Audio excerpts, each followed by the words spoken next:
Pendeta. Pendeta. Kita akan membahas, Malam.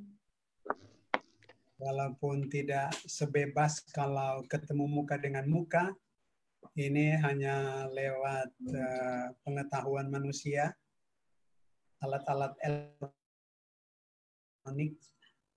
Jadi kita akan membahas ringkasan dari buku Daniel dan buku Wahyu, khususnya Daniel pasal 7, 8, 9, dan Wahyu 13 sampai 22. Jadi untuk beberapa menit ke depan ini kita membahasnya, tentu tidak cukup waktu, tapi sejauh yang kita boleh buat malam ini, kita akan melakukan yang terbaik, garis besarnya saja, sebagaimana yang diinformasikan dalam Alkitab dan Roh Nubuatan. Nah, jadi kita langsung aja supaya masih ada waktu beberapa menit saja untuk tanya jawab sebentar ya pada akhir pembahasan. Kita gereja Advent paling handal nubuatan. Malah kita masih sedang mencari tahu lagi apa nubuatan dalam Alkitab yang kita belum tahu, kita mau pelajari, karena kita mau amalkan dalam persiapan kita untuk bertemu dengan Tuhan. Jadi, yang akan kita pelajari adalah nubuatan. Dalam bahasa akademisnya adalah eskatologi. Eskatos, peristiwa-peristiwa masa depan, logi, pengetahuan atau ilmu. Jadi kalau eskatologi atau peristiwa-peristiwa masa depan yang Tuhan sudah tunjukkan kepada para nabi dan mereka tulis, kita baca, Tuhan sudah tunjukkan kepada mereka karena Tuhan itu Maha Tahu. Jadi mari kita berdoa dalam hati masing-masing sementara dalam proses pembahasan ini, supaya Roh Suci menjelaskan arti-arti nubuatan ini untuk kegunaan satu saja tujuannya. Supaya kita siap pada waktu Tuhan datang kedua kali. Baik, kita tempatkan diri kita pada peta eskatologi ini. Nah, peta nubuatan ini, nubuatan eskatologi ini adalah sebuah paket. Jangan terlalu cepat. Paket dari slide pertama, terus yang berikut, yang kedua, slide berikutnya, dan seterusnya, ada kurang lebih 5 slide, itu paket. Jadi, ini adalah urutan peristiwa-peristiwa yang dinubuatkan oleh Tuhan lewat para nabi, khususnya Nabi Daniel dan Rasul Yohanes. Jadi kalau paket pertama ini, maksudnya paket awal, itu slide pertama ini yang ada tahun 2020, ada umat Allah, ada bukan umat Allah, dan seterusnya. Kalau itu sudah terjadi, maka beruntun yang berikut akan terjadi sampai kedatangan Yesus yang kedua kali, seterusnya sampai kedatangan Kristus yang ketiga kali, dan seterusnya lagi sampai masa kekekalan. Nah, itulah keunggulan kita. Kita mencari tahu program Tuhan untuk umat-umatnya yang sekarang kita hanya hidup sementara di dunia berdosa, yang banyak wabah, tapi pada akhirnya pada kedatangan Kristus yang ketiga kali, segalanya beres. Bahagia, kekal selama-lamanya. Baik, saya sedang berdoa dalam hati untuk kita semua, supaya kita boleh mengerti. Kita sekarang berada pada tahun 2020. Kita mulai saja nubuatan ini dari tahun 2020. Dan untuk mundur ke belakang, kita tidak usah lihat. Yang paling penting yang kita hadapi sekarang, ke depan, dan seterusnya. Nah, ini peta Anda melihat, saudara-saudara melihat garis vertikal, garis pelangi ini, itu membatasi yang di atasnya peristiwa yang akan terjadi pada umat Allah. Terus yang di bawah garis pelangi adalah peristiwa-peristiwa sesuai nubuatan Daniel dan Wahyu yang akan terjadi pada yang bukan umat Allah. Oke, jadi itu aturan untuk kita mengerti peta ini.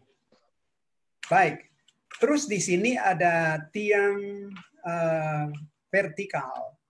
Ada beberapa tiang yang sebelah kanan ini, yang sebelah kanan, yang tiang warna biru, muda, putih, campur putih, tiang yang berdiri itu.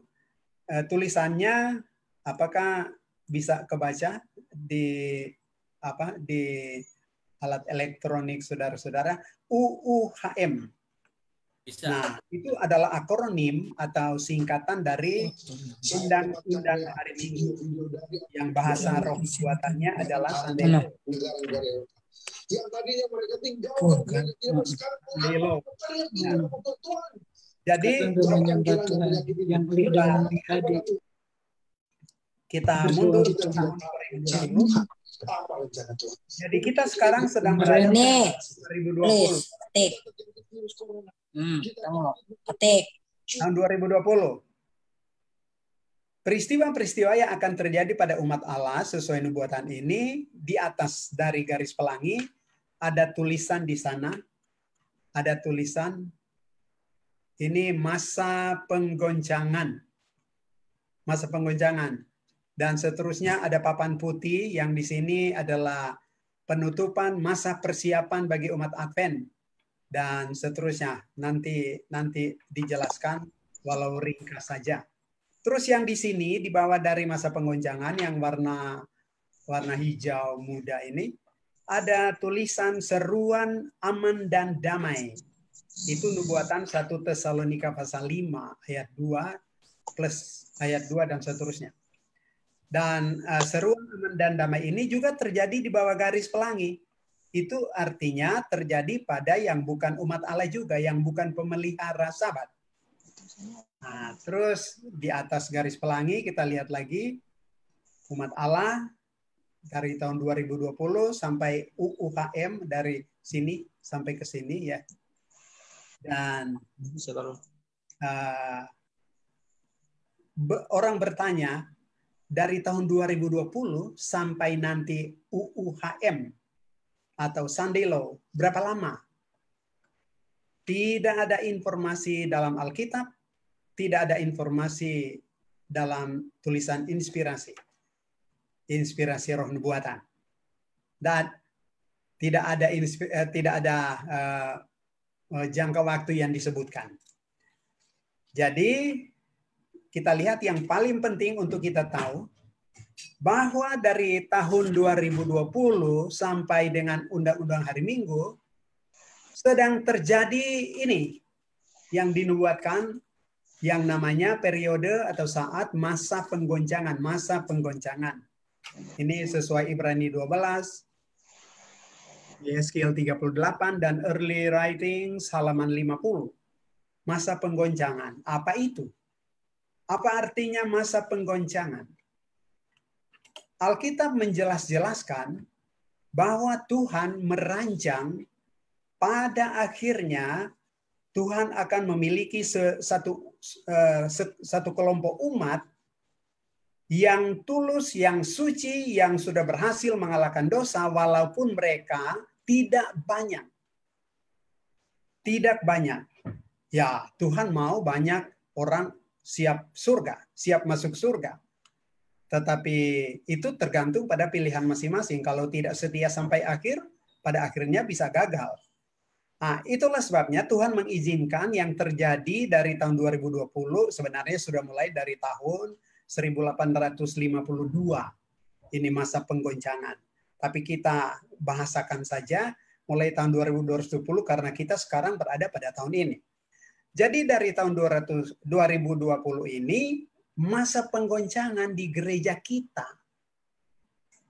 Artinya yang setengah-setengah beribadah, yang setengah-setengah mengasihi Tuhan, yang setengah-setengah saja setia kepada Tuhan, mengikuti ajaran Tuhan sebagaimana yang diajarkan oleh gereja Advent, pada akhirnya akan tertampik keluar, tergoncang keluar. Tergoncang keluar. Nah, mengapa? Oleh karena mereka itu pada akhirnya memilih untuk tidak setia sampai akhir.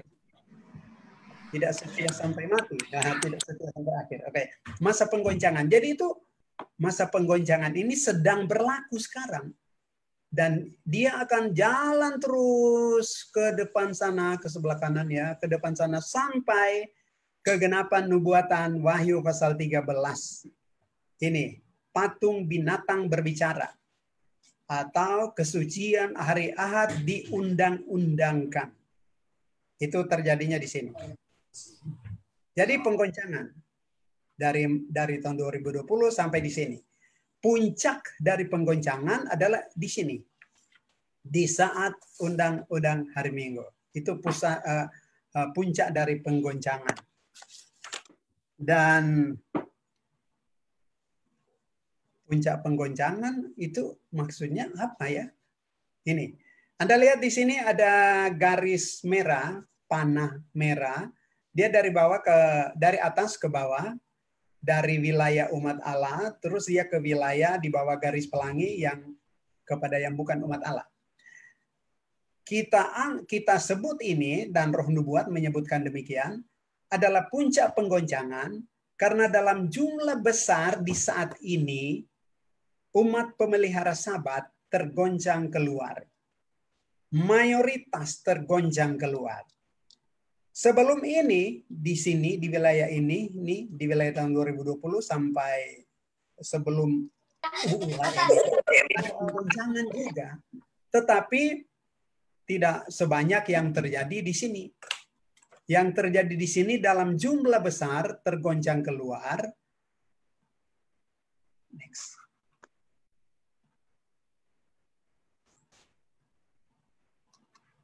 Ini. Kita perhatikan di tonggak yang sudah muncul di slide kedua. Ini garis, ini panah merah ke bawah, dari atas ke bawah. Itu lambang dari umat Advent pemelihara Sabat yang sudah tergoncang keluar. Mereka itu memilih bergabung dengan pasukan undang-undang hari Minggu. Mengapa mereka tergoncang keluar? Ya, bahasanya tidak setia.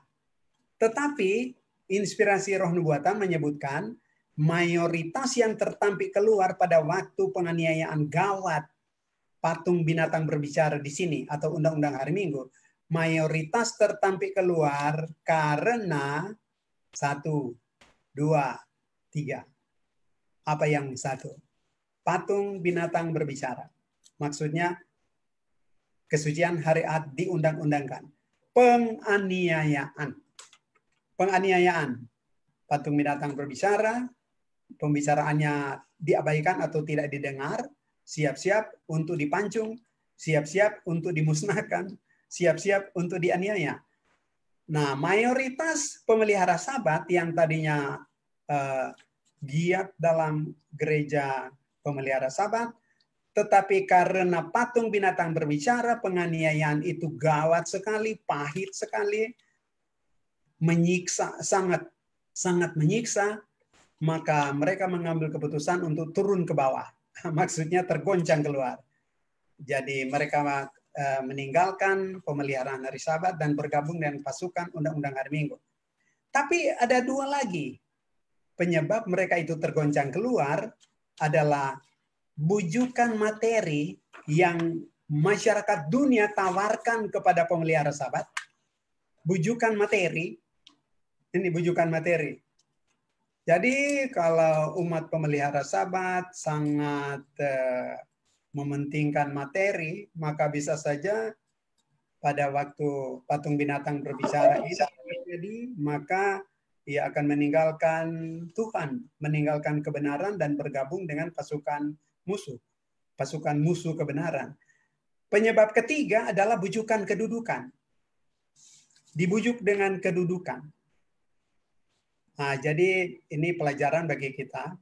Kalaupun kita diangkat untuk sebuah kedudukan di masyarakat ataupun di gereja, diangkat jadi ketua PA, diangkat jadi pendeta, atau diangkat jadi ketua jemaat, itu pelayanan. Jadi bukan sebuah pangkat atau posisi tinggi yang kita pertahankan supaya kita jadi popularitas, jadi populer, tapi itu pelayanan. Sebab pada waktu penganiayaan Undang-Undang Hari Minggu, bujukan kedudukan akan sangat marak, dan kalau kita tidak siap untuk berkorban bagi Tuhan, menyangkal diri, bisa saja tergoda dan kita akan keluar, kita akan turun dari atas ke bawah, bergabung dengan pasukan Undang-Undang Hari Minggu. Dan tentu saja pada saat itu kita tidak bisa mengharapkan surga lagi. Oke, secara garis besar, mari kita lihat dulu peta ini, walaupun kita akan kembali sebentar ke sini, sebab di sini yang paling penting untuk kita tahu peristiwa-peristiwa rinci di sini. Peristiwa-peristiwa rinci di Undang-Undang Hari Minggu. Mari kita lihat dulu yang ini slide ketiga. Slide ketiga.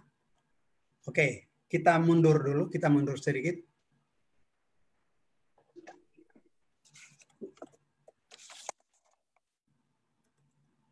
Nah, jadi 2020 sampai Undang-Undang Hari Minggu. Terus yang berikutnya adalah dari Undang-Undang Hari Minggu, ini Sunday Law.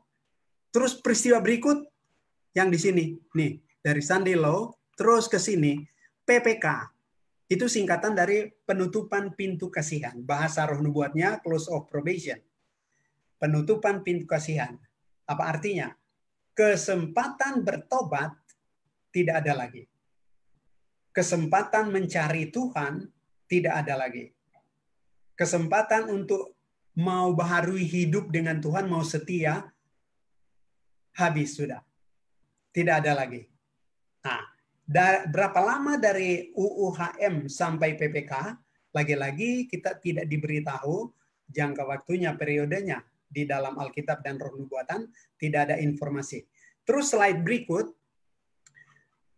PPK. Ini tonggak yang di sebelah kiri ini. Terus tonggak berikut, peristiwa gawat berikut, itu disebut di sini kelepasan. Masa kelepasan. Dari PPK, dari penutupan pintu kasihan ini sampai masa kelepasan, kegenapan nubuatan Wahyu 16 menjadi kenyataan. Apa itu? 7 malapetaka terakhir, yang dulu dikenal dengan istilah 7 kutub, terjadi di muka bumi. Jadi dari PPK sampai masa kelepasan, terjadilah 7 kutub, yaitu kutub pertama sampai ke-6, terus kutub ke-7-nya, itu nanti terjadi sesudah masa kelepasan, tepat sesudah masa kelepasan. Itu kutub ke-7. Tapi inilah kegenapan nubuatan Wahyu 16, yaitu dari PPK sampai masa kelepasan 7 malapetaka terakhir. 7 malapetaka terakhir, semua kita mungkin sudah biasa dengan apa itu 7 kutub itu. 7 malapetaka terakhir. Bisul, laut jadi darah, air jadi darah, matahari menyengat. Yang kelima kegelapan. Yang keenam persiapan untuk perang Harmagedon. Dan yang ketujuh, nah coba kita pindah ke slide berikut. Ini yang ketujuh. Itu adalah perang Harmagedon itu sendiri. Jadi perang Harmagedon ini ada perang Harmagedon pertama ini. Sebab perang Harmagedon kedua akan terjadi pada kedatangan Kristus yang ketiga kali. Nah, kita mundur dalam peta ini. Mari kita lihat supaya kita boleh dapat hal-hal penting yang perlu kita ingat. Sebab kita tidak panjang waktu di sini. Baik. Jadi kesempatan kita sebagai umat pemelihara Sabat untuk bersiap diri, untuk berusaha jadi setia, untuk bertumbuh semakin seperti Yesus dalam tabiat, yaitu dari tahun ini sampai sampai Undang-Undang Hari Minggu. Nah, saya mau jelaskan sekarang ini. Apa ini? Penutupan masa persiapan bagi umat Advent. Bukankah ada penutupan masa persiapan yang di slide berikut, yaitu ini masa penutupan masa persiapan, penutupan pintu kasihan. Jadi tidak ada kesempatan lagi bertobat. Ini terjadi untuk yang bukan pemelihara Sabat. Ini. Yang bukan pemelihara Sabat. Jadi umat yang di luar gereja kita. PPK untuk mereka. Kesempatan mereka untuk bertobat masih ada sampai di sini. Tetapi umat Advent, pemelihara Sabat, kesempatan bertobat cuma sampai di sini. Hanya sampai di sini. Kita mau bersiap sesudah ini terjadi, pada waktu ini sudah sedang terjadi, inspirasi Roh Nubuat menginformasikan kita sudah sangat terlambat. Sumber dari ide-ide yang saya sampaikan ini ada. Kita tidak bisa menyebutkan satu persatu, nanti makan waktu. Jadi Roh Nubuat menyebutkan bahwa pemelihara Sabat hanya ada kesempatan untuk benahi hidup rohani, keakraban dengan Tuhan dari tahun ini sampai terjadi UUHM. Lewat dari itu, bahasa Roh Nubuat adalah sudah sangat terlambat. Sister White dia menyebut bahasa begini. Kepada saya ditunjukkan mereka yang mau bersiap pada waktu ini sudah terjadi UUHM sudah terjadi, yang akan terjadi bersamaan dengan hujan akhir atau latter rain di sini. Saya melihat umat kita mereka bersiap, mereka mau bersiap diri, mau benahi diri, mau setia kepada Tuhan dan akan sungguh-sungguh setia pada Tuhan pada waktu kecurahan Roh Suci hujan akhir terjadi. Mereka sudah sangat terlambat. Aduh, betapa banyak yang saya lihat berada pada masa kesukaran berikutnya tanpa perlindungan. Wah, luar biasa. Nah, jadi ketahuilah, kita hanya boleh bersiap dari sekarang sampai sebelum ini, sebelum UUHM. Di sini kesempatan kita bersiap. Lebih jauh dari ini untuk bersiap sudah sangat terlambat. Padahal mereka yang di luar sana, yang bukan pemelihara Sabat, mereka itu masih ada kesempatan bersiap dari saat UUHM ini atau mulainya kecurahan Roh Suci di sini sampai di sini, sampai di PPK untuk dunia. Masih ada kesempatan mereka bertobat. Nah, jadi jangan lupa ya, mari bersiap sekarang aja. Bersiap sekarang, mari kita tingkatkan kualitas doa. Kualitas doa. Kelihatannya gereja Advent sekarang sangat membutuhkan peningkatan kualitas doa. Karena sekarang setan sedang menjadikan sasaran bulan-bulanan umat pemelihara Sabat untuk dihancurkan fisik dan iman dan rohani. Hanya kualitas doa yang tinggi yang dapat melawan serangan setan yang kuat itu. Kualitas doa. Jadi kita perlu tingkatkan kualitas doa. Baik, mari kita lebih lanjut.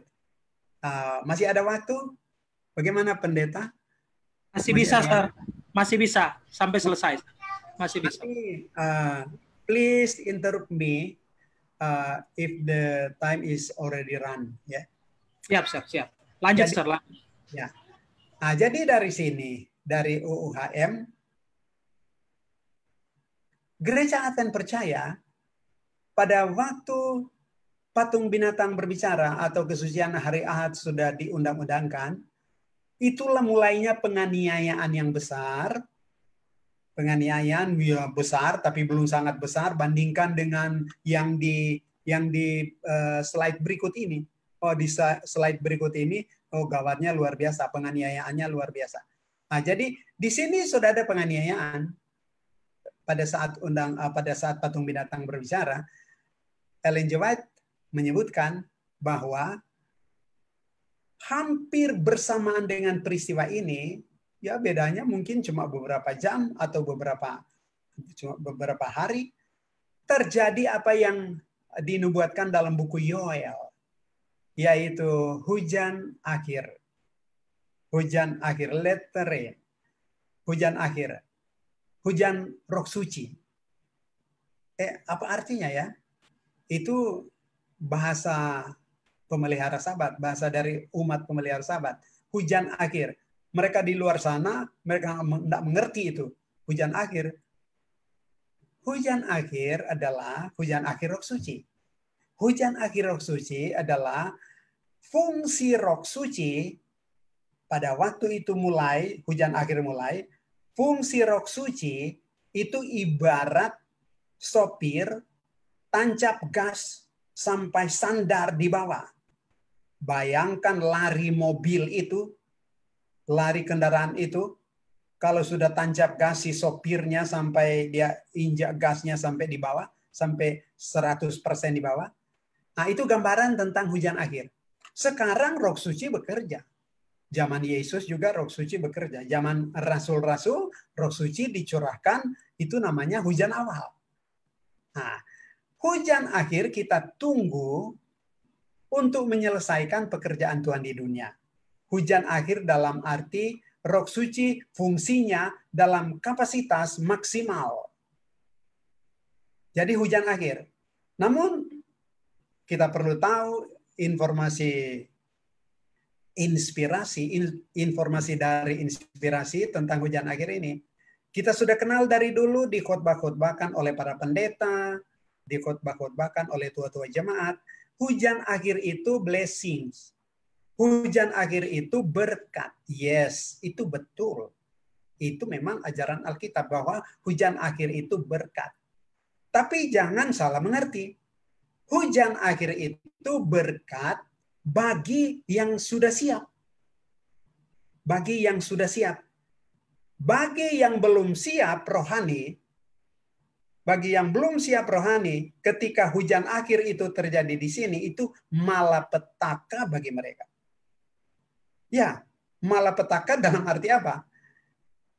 Malapetaka dalam arti karena roh suci kalau dicurahkan dalam kapasitas maksimal itu yang namanya hujan akhir, dia akan meterai tabiat kita di sini.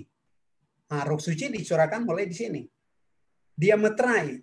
Jadi kalau kita baru 40% setia, roh suci meterai hanya 40.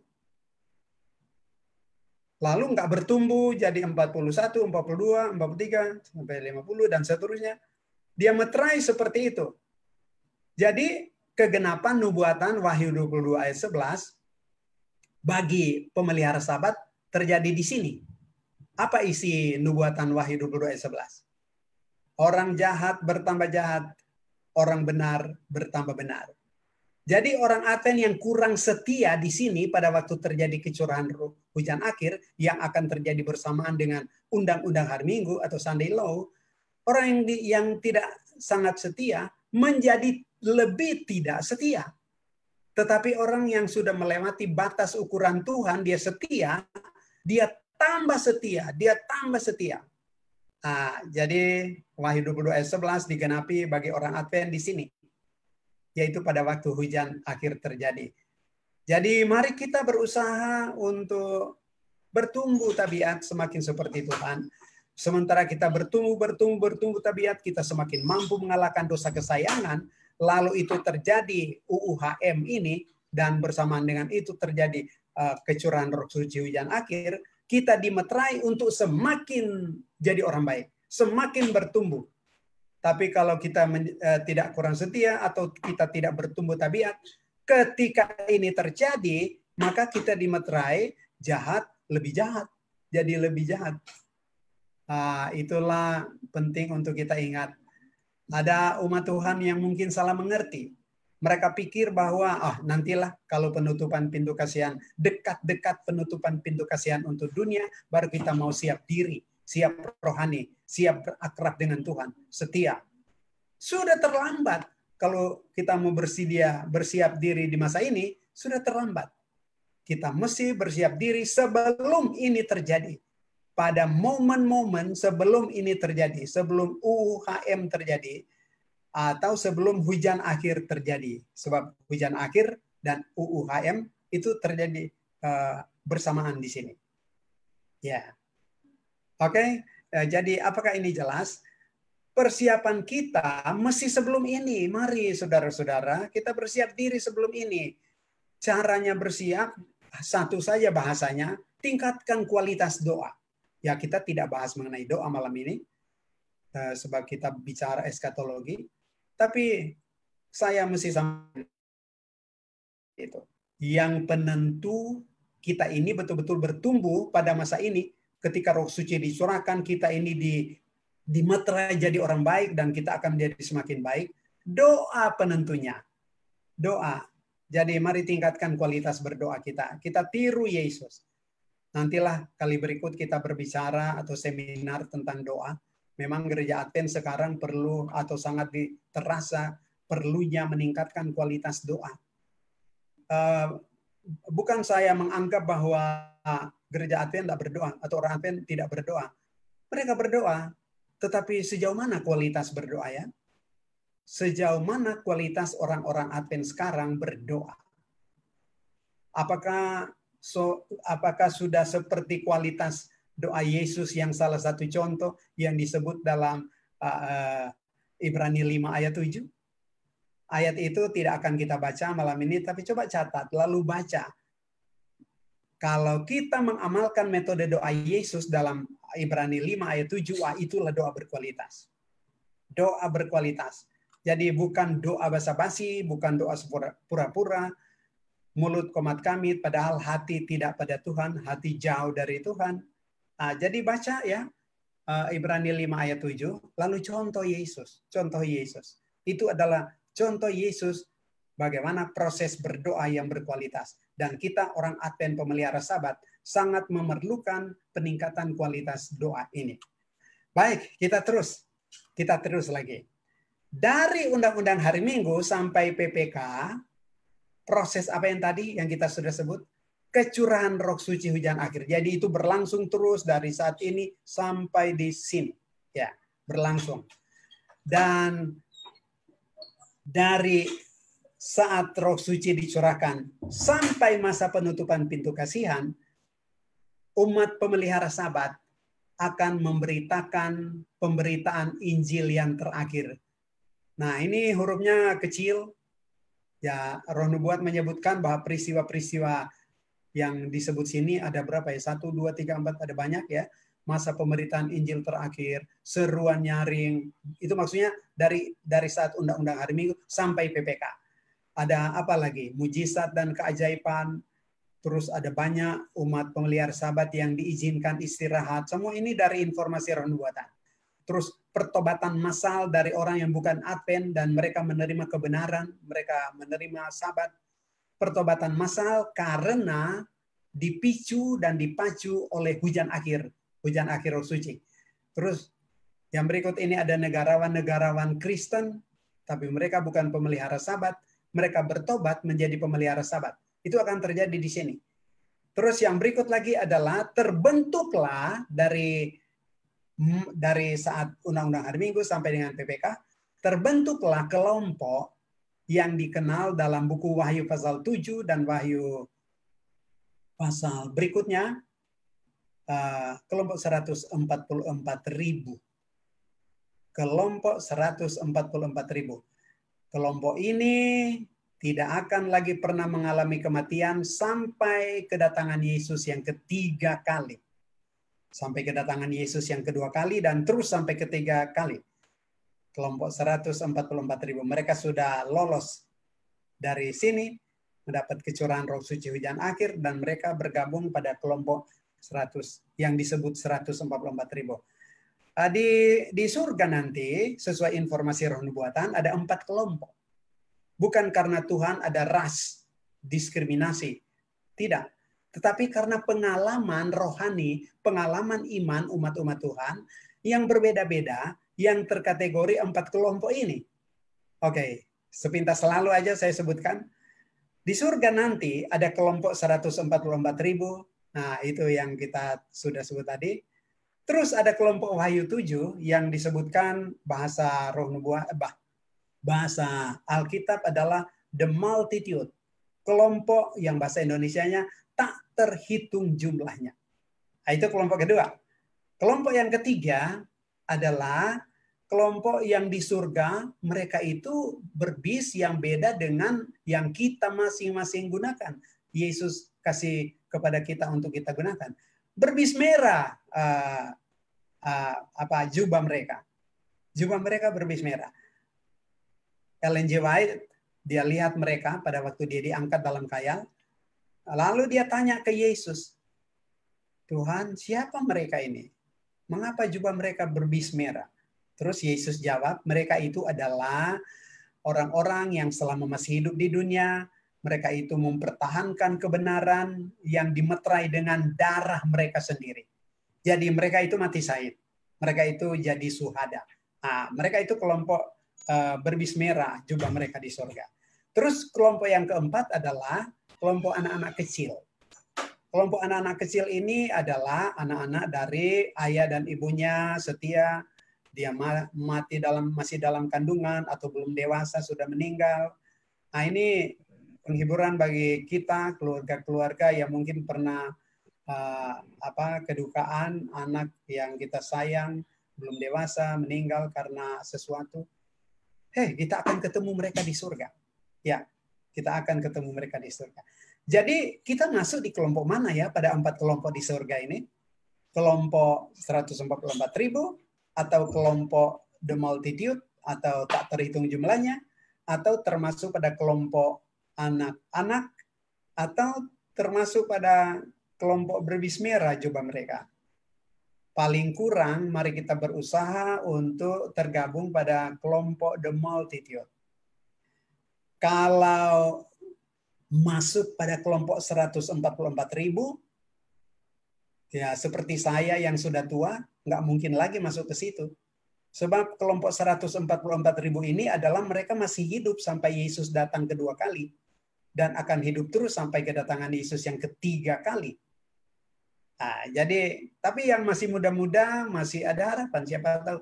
Makanya setia para pemuda yang sempat mendengarkan seminar ini atau pembahasan ini, mari setia dan mari berdoa kalau boleh Yesus datanglah kerajaanmu.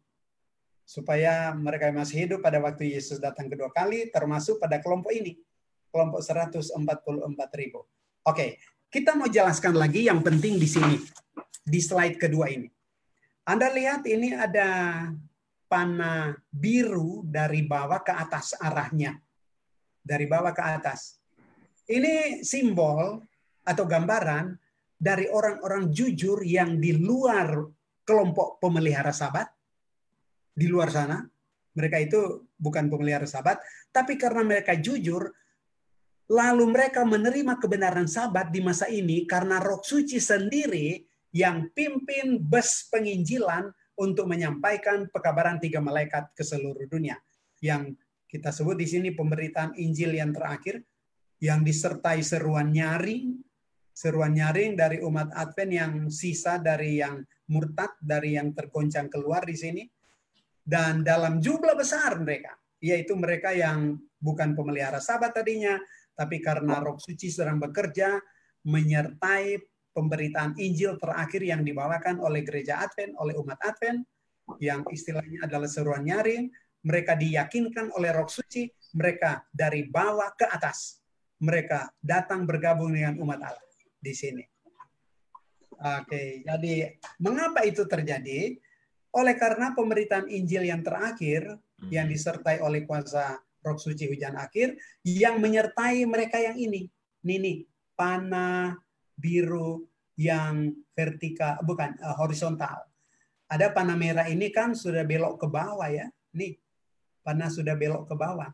Ini panah biru yang vertikal, panah biru yang horizontal ini, itu simbol dari umat pemelihara Sabat, sisa dari yang murtad di sini. Jumlah mereka minoritas, sedikit. Jadi yang berhasil bertahan sampai akhir dari umat Advent, sedikit aja. Tapi mari kita berusaha tergabung pada kelompok itu. Kelompok minoritas yang menang. Yang menang untuk tetap bertahan memelihara Sabat. Sementara dunia memaksa untuk kita menyucikan hari Minggu. Sementara dunia memaksa untuk kita bekerja pada hari Sabat. Kita mau supaya kita menyenangkan hati Tuhan. Tuhan mau kita mengadakan hari Sabat, ya kita mau taati itu, bukan hari Minggu. Oh, oke. Baik, kita terus lagi. Nah, rupanya kita belum bisa bahas ini apa yang akan terjadi pada umat-umat yang bukan pemelihara Sabat yang di bawah garis pelangi ini ya. Kita lihat aja dulu yang kita di sini yang terjadi pada umat yang bukan pemelihara Sabat adalah penutupan masa persiapan bagi mereka itu nanti sampai di sini ya. Terus terjadi pada mereka juga nanti boleh baca sendiri. Oh ya, kalau Anda mau copy ini bagan, ini peta eskatologi, boleh. Kalau ada permintaan, kita akan kirim. Sudah ada si pendeta Roy Pitoy sudah minta ini. Kalau ada yang boleh dekat dengan dia, maksudnya dekat rumah atau bagaimana, boleh minta dari dia. Tapi mau saya juga yang transfer ke Anda punya apa? Anda punya email, ya boleh. Atau WhatsApp, boleh. Oke, kita terus ya. Ini kita dikejar waktu. Pendeta, kalau sudah habis waktu, Lanjut. Just interrupt me. Ya. Lanjut, Sir. Nggak apa-apa. Sampai jam 9 kita berakhir, Sir. Masih banyak waktu. Ya. Kita terus lagi saja. Oke. Jadi, dari saat undang-undang hari Minggu sampai PPK, tidak ada timing ya. Tidak ada periode yang diinformasikan dalam nubuatan Alkitab maupun inspirasi roh nubuatan. Tidak ada ya. Jadi PPK, masih ingat apa kepanjangannya? Penutupan pintu kasihan. Bagi dunia, bagi yang di luar sana, bagi yang bukan pemelihara Sabat. Kalau kita pemelihara Sabat jauh sebelum ini. Bahasa roh nubuat adalah ini terjadi, PPK ini terjadi ketika Yesus berseru, sudah genap. Dia ada di mana? Yesus terus dia berseru, sudah genap. Dia ada di bilik yang maha suci. Dia menyerukan, sudah genap, pekerjaannya sudah selesai, pengantaraan yang dia buat di bilik yang maha suci selesai, sudah genap, dan dia keluar dari bilik yang maha suci bukan lagi sebagai hamba, bukan lagi sebagai manusia, tetapi sebagai raja. Sebagai raja untuk umat-umat Tuhan. Maka pada saat itulah PPK bagi dunia terjadi dalam arti roh suci, fungsi roh suci bahasanya ditarik. Jadi roh suci tidak berfungsi lagi di sini. Apa fungsi roh suci? Pekerjaan roh suci itu apa? Meyakin sesuai Yohanes 16 ayat 8, yakinkan hati manusia untuk menerima kebenaran. Dia menjelaskan di batin manusia. Menjelaskan kebenaran ke batin manusia di masa ini tidak berlaku lagi. Bahasa roh nubuat menyebutkan bahwa pada waktu ini terjadi, PPK terjadi, setan menceburkan dunia ini, permukaan bumi ini ke dalam kesukaran yang luar biasa. Setan menceburkan dunia pada kesukaran yang luar biasa. Setan mengambil kendali dunia dan sifatnya adalah dia adalah yang haus darah, dia adalah pembunuh manusia sejak awal. Jadi dia rasuk manusia untuk saling membunuh. Kalau ada orang benar dikejar untuk dibunuh, nah ini terjadinya di sini. Roh suci tidak berfungsi lagi, setan menguasai dunia sepenuhnya. Karena roh suci yang saingannya setan tidak berfungsi lagi pekerjaannya. Jadi setan menguasai dunia. Betul-betul umat yang tidak bertobat sampai saat ini, sampai PPK ini, mereka itu dirasuk setan dan rasuknya itu persis seperti dua orang yang dirasuk setan di Gadara dulu. Jadi mulailah di sini apa yang disebut masa kesukaran besar. Kalau yang di sini masa kesukaran juga. Nih, tapi masih masa kesukaran awal ini nih, masih masa kesukaran awal. Inilah masa kesukaran besar. Yaitu mulai dari PPK sampai dengan masa kelepasan. Masa kesukaran besar dalam arti kita umat Tuhan betul-betul mesti mengambil pendirian yang berani untuk mati syahid ya, untuk jadi syuhada. Nah, ketika Roh Suci ditarik atau penutupan pintu kasihan bagi yang bukan pemelihara Sabat mulai atau terjadi, kutub pertama dicurahkan bisul. Bisul yang perih. Bisul yang gawatnya luar biasa. Dan ini khusus untuk panjar bagi mereka yang menyucikan hari Minggu, yang nggak mau dengar perintah Tuhan untuk menyucikan hari Sabat. Nih. Kutub yang kedua apa ya? Dapat baca di sini. Laut jadi darah. Jadi sementara kutub pertama berlangsung, kutub kedua Tuhan izinkan dicurahkan oleh malaikat. Laut, dicurahkan ke laut kutub itu dan laut jadi darah. Apa dampaknya?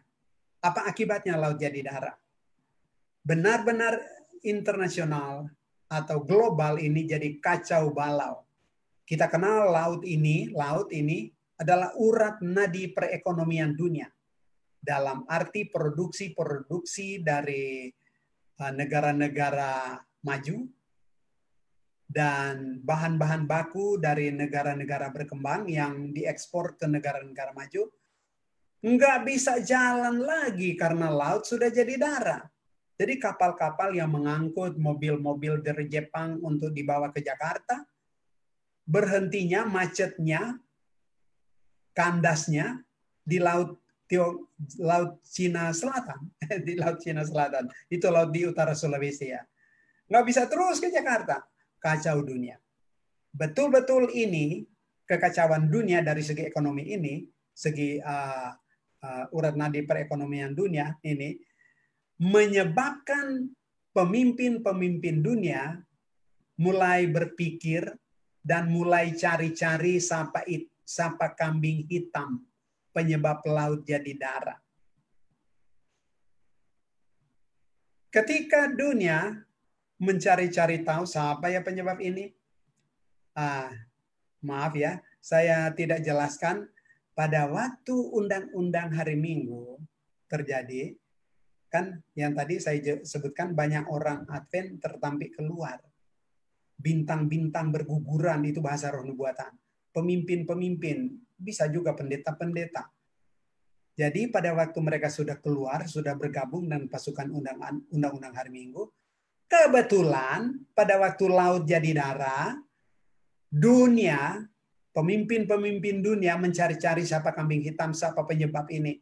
Maka datanglah orang-orang Advent yang murtad dari saat undang-undang hari Minggu, memberikan penjelasan jalan keluar kambing hitam, penyebab laut jadi darah. Itu karena pemelihara Sabat sana. Mereka sudah lari di gunung-gunung. Mereka sudah lari di penyingkiran-penyingkiran. Mereka tetap tidak mau memelihara hari Minggu. Mereka tidak mau menodai hari Sabat. Itu karena mereka lah penyebab sehingga laut jadi darah. Dan hasutan dari orang-orang Advent yang tadinya saudara kita, pemelihara Sabat, tapi sudah murtad, sudah tertampik keluar, sudah tergoncang keluar, diterima oleh dunia. Nah, itulah sebabnya Ellen G. White menyebutkan, sesudah kutuk kedua ini terjadi, merajalela di seluruh dunia, maka perundingan-perundingan dunia mengeluarkan selebaran-selebaran, keputusan bersama, kesepakatan bersama yang nama dari selebaran itu adalah PPM. DD dalam bahasa Inggrisnya, bahasa roh nubuatan. Death Decree, perintah pembunuhan massal. Siapa pelaksananya? Pasukan undang-undang hari Minggu.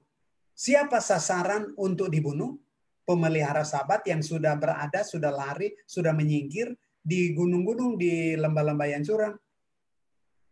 Nah, disebutkan oleh Ellen G. White, saya melihat, dalam penglihatan tentu ya, saya melihat selebaran dikeluarkan dari meja-meja perundingan dunia. dan isinya adalah perintah pembunuhan massal bagi pemelihara Sabat yang membangkang kepada kekudusan hari Minggu. Lalu di bawah dari selebaran itu, Ellen G. White sebut syarat dari perintah pembunuhan massal ini adalah kalau temukan pemelihara Sabat di mana saja, kapan saja, dalam keadaan apa saja, bunuh, rampas hartanya, dan tidak ada undang-undang internasional yang mempersalahkan Anda kalau Anda membunuh mereka. Kalau begitu, pada waktu sesudah kutu kedua, PPM itu sudah semarak berlangsung di muka bumi, siapa yang tersudut? Siapa yang menderita? Kita ini yang menderita. Pemelihara Sabat, kita tetap mau menyenangkan hati Tuhan. Kita mau menyucikan Sabat. Nggak mau kita dipaksa memelihara hari Minggu. Tapi risiko kita adalah kita akan dianiaya. Dibunuh. Kita akan dianiaya, dibunuh. Siap untuk itu, saudara-saudara. Kalau toh ini terjadi, ketahuilah sesuai nubuatan. Tinggal menunggu beberapa saat Yesus datang kedua kali. Jadi dengan kata lain di masa ini masih ada umat Advent yang mati dibunuh karena mempertahankan Sabat gara-gara perintah pembunuhan massal yang merajalela di muka bumi. Kalau toh kita terbunuh, kita tinggal menunggu sekian waktu, tidak sangat lama walaupun tidak diinformasikan berapa lama, tetapi kita tinggal menunggu waktunya untuk dibangkitkan. Jadi mari kita berprinsip atau berfilosofi hidup. Bersakit-sakit dahulu, bersenang-senang kemudian. Ada umat Tuhan yang Tuhan izinkan tetap hidup di sini, tidak dianiaya. Ya tentu Tuhan mengerti siapa-siapa yang mampu untuk dianiaya, Tuhan akan berikan jalan keluar untuk dia dianiaya, tetapi Tuhan akan pelihara dia sampai dia mampu. Tapi ada yang tidak. Tapi mereka yang tidak sempat dianiaya, mereka itulah yang akan masuk pada kelompok 144.000. Jadi jangan lupa ya, mari kita bersiap diri, tekad bulat ya, mari bertekad bulat. Saya mau mengasihi Tuhan, apapun yang akan terjadi, saya mau memihak Tuhan. Saya mau memihak Tuhan oleh karena saya mau bahagia bersama Tuhan kalau dia datang kedua kali. Kita bersama-sama dengan umat-umat Tuhan yang lain sesuai nubuatan Wahyu Yesaya 25 ayat 9, kita jemput kedatangan Yesus dengan sorak-sorai. Baik, barangkali waktunya sudah sangat kita sampai di sini aja dulu ya di kutu kedua. Saya mau menjelaskan yang satu ini, yang berikut ini. Sesudah itu kita selesai. Kalau ada pertanyaan mungkin satu atau dua aja ya. Atau kalau nanti sambung pertanyaan berikut untuk berikut aja ya boleh juga, tapi terserah. Nah, yang saya mau katakan begini. Keselamatan kita tergantung pada pilihan kita. Allah pengasih, mungkin Anda bertanya, mengapa dia izinkan kita menderita? Mengapa dia izinkan kita itu dianiaya? Penderitaan dari umat-umat Tuhan sama halnya Ayub dahulu kala. Penderitaan umat-umat Tuhan ini adalah metode Tuhan untuk mencemerlangkan iman kita. Memoles iman kita supaya betul-betul cocok dengan surga. Jadi, ini bukan kabar menakutkan, ini berita eskatologi, ini bukan kabar menakutkan. Tetapi kabar baik. Mari gunakan power of choice, hak asasi kita untuk memilih memihak Tuhan. Jangan salah mengerti Tuhan. Jangan kita salah mengerti. Tuhan akan membela kita. Nah, yang berikut yang saya mau katakan. Betul, PPM di sini sesudah kutu kedua gawatnya luar biasa. Kita ini antara hidup dan mati. Dan kita mesti bertekad bulat untuk hidup. Untuk bersama Tuhan. Hidup kekal. Walaupun mungkin kita akan mati. Mungkin akan dibunuh. Tapi harapan kita adalah Tuhan itu bukan sudah kalah oleh setan. Dia menang. Jadi di sini penganiayaannya begini saya mau gambarkan. Kita pada masa ini berada pada kelompok-kelompok yang malaikat tunjuk. Jadi kelompok jemaat Taman Harapan, kelompok jemaat Nyiur Melambai, di mana? Dengar aja komando malaikat. Jadi kamu di sini mungkin jemaat itu yang terdiri dari 100 anggota jemaat yang setia, mungkin dibagi oleh malaikat 25-25. Nah, kita tidak ada informasi begitu. Tetapi kita dibagi kelompok. Dan menurut roh nubuatan, pada masa gawat ini kita akan dituntun oleh malaikat pergi ke kelompok kita masing-masing, ke tempat yang tertentu, yang malaikat lihat cocok untuk kita pergi. Jadi kita serahkan aja kebijaksanaan, kita ikuti aja perintah malaikat, komando dari malaikat ke kelompok mana. Tetapi yang saya mau gambarkan berikut. Di kelompok itu, pada waktu pasukan undang-undang hari Minggu, atas hasutan dari orang-orang Advent yang sudah murtad, menemukan kita di lembah-lembah curang, di penyingkiran, kita ketakutan, jelas. Kita ketakutan luar biasa. Tetapi sebenarnya kita tidak perlu takut, karena roh nubuat menjelaskan begini. Betul, kita lihat dengan mata kepala kita sendiri, pasukan undang-undang hari Minggu yang mau mencabut nyawa kita. Dan kita, karena kita masih manusia, belum diobahkan, maka kita ketakutan, kepanikan luar biasa. Tetapi Tuhan ada di sana sebenarnya. Jadi kita di kelompok itu sudah dikepung oleh pasukan undang-undang hari Minggu. Lingkaran berikut sesudah pasukan undang-undang hari Minggu adalah malaikat-malaikat setan yang menghasut pasukan undang-undang hari Minggu supaya maju ke tengah, bunuh, maju ke tengah, bunuh. Tetapi pasukan undang-undang hari Minggu itu mesti lewati dulu pagar betis dari malaikat-malaikat sorga yang mengelilingi kita. Yang kita ada di tengah. Jadi dengan kata lain, pasukan undang-undang hari Minggu atas hasutan malaikat-malaikat setan untuk maju bunuh kita, pasukan undang-undang hari Minggu itu mesti bunuh salah satu atau dua malaikat dulu, malaikat Tuhan, supaya mereka bisa tembus ke kita, ke tengah, dan mereka bisa cabut nyawa kita.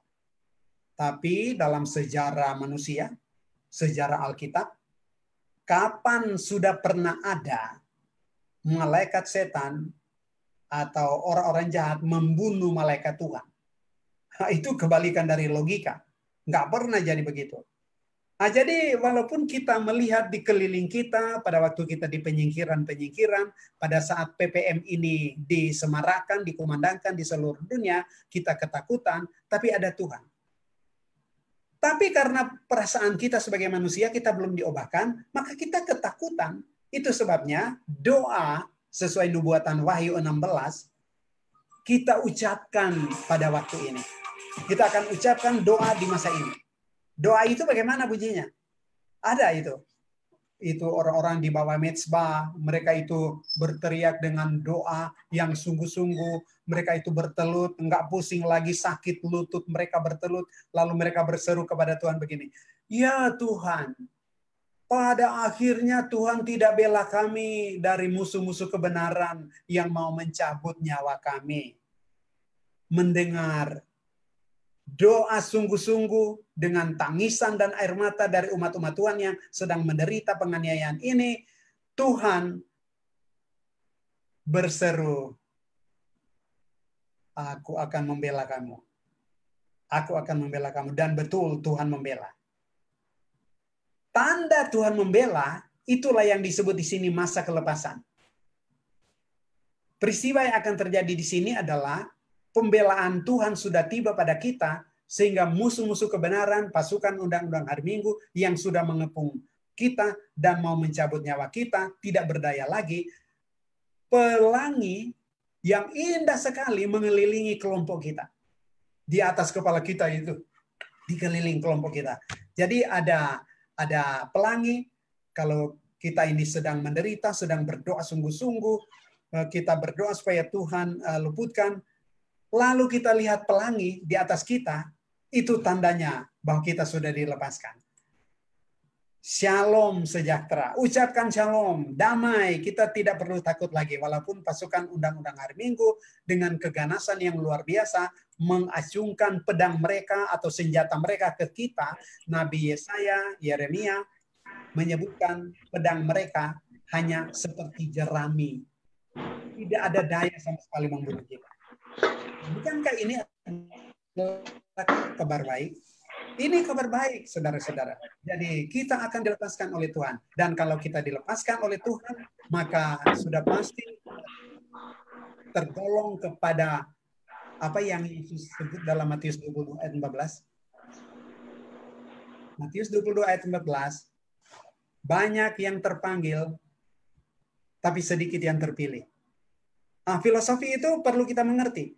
Kita jadi orang Advent, pengikut kebenaran, kita baru masuk di status terpanggil, tapi belum terpilih.